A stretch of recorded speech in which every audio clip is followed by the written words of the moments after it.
বিসমিল্লাহির রহমানির রহিম। আসসালামু আলাইকুম রহমতুল্লাহ। জাতীয় নাগরিক পার্টি এনসিপি সিলেট জেলার উদ্যোগে আজকে এক বিশেষ জরুরি সংবাদ সম্মেলন আহ্বান করা হয়েছে। মূলত তিনটি বিষয় নিয়ে আজকে এখানে আপনাদেরকে আহ্বান করা হয়েছে। প্রথমত, জুলাই অভ্যুত্থানের 1 বছর পূর্তির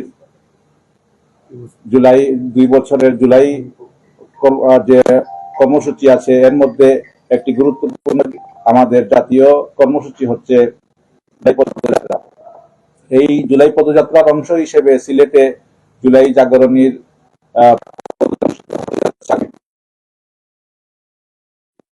আপনাদেরকে এখানে উপস্থাপন করা হবে।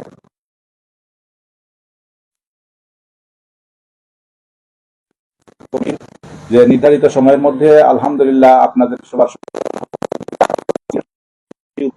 পৌরসভায় আমরা কমিটি উপস্থাপন করতে পেরেছি। আলহামদুলিল্লাহ, এই কমিটি আপনাদের সামনে আজকে আমরা উপস্থাপন করব। দ্বিতীয়ত,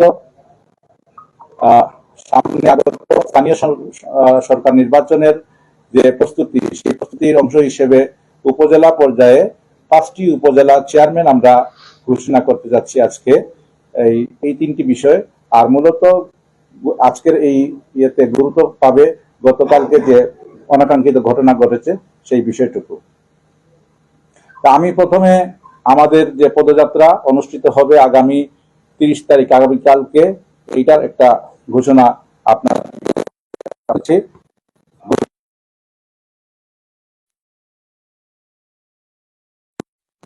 শহীদ পরিবারদের সাথে একটি মত বিনিময়, এটা হবে পৌর অডিটোরিয়ামে দুপুর। এরপরে বিকেল আগামীকালকে পথসভা কানাইঘাট সদরে। এরপরের পথসভা হয়ে সন্ধ্যা 7টায় ওসমানীনগর বাজারে। এই হচ্ছে আগামীকালকের পথসভার আমাদের কর্মসূচি। এরপরের দিন 31 জুলাই শুক্রবার বিকাল 3টায় পথসভা হবে কোম্পানিগঞ্জ সদর স্টেশনে। এরপরে বিকেল 5টায় গোয়াইনঘাটের শহীদ মিনার প্রাঙ্গণে এবং শেষ পথযাত্রার পথসভা হবে সন্ধ্যা 7:30 হরিপুর বাজারে। এই হলো আমাদের জুলাই পদযাত্রার সিলেটের কর্মসূচি। দ্বিতীয়ত, যে জুলাই আমাদের উপজেলা চেয়ারম্যান 5 জন নির্ধারণ অলরেডি আমরা ঘোষণা করেছি। সেই উপজেলাটি হচ্ছে উসমানীনগর উপজেলা মুস্তাহিদ আলী, কানাইঘাট উপজেলায় বুরহানুদ্দিন ইউসুফ, কোম্পানিগঞ্জের উপজেলায় উবায়দুর রহমান, গোয়েনঘাট উপজেলায় মনসুরুল হাসান নগরী, জৈন্তাপুর উপজেলায় জাকারিয়া লাদেন এবং একটি পৌরসভা ভাইস চেয়ারম্যান হচ্ছেন মোহাম্মদ সাইফুল আলম। পৌরসভা বিশ্বনাথ পৌরসভা, জি।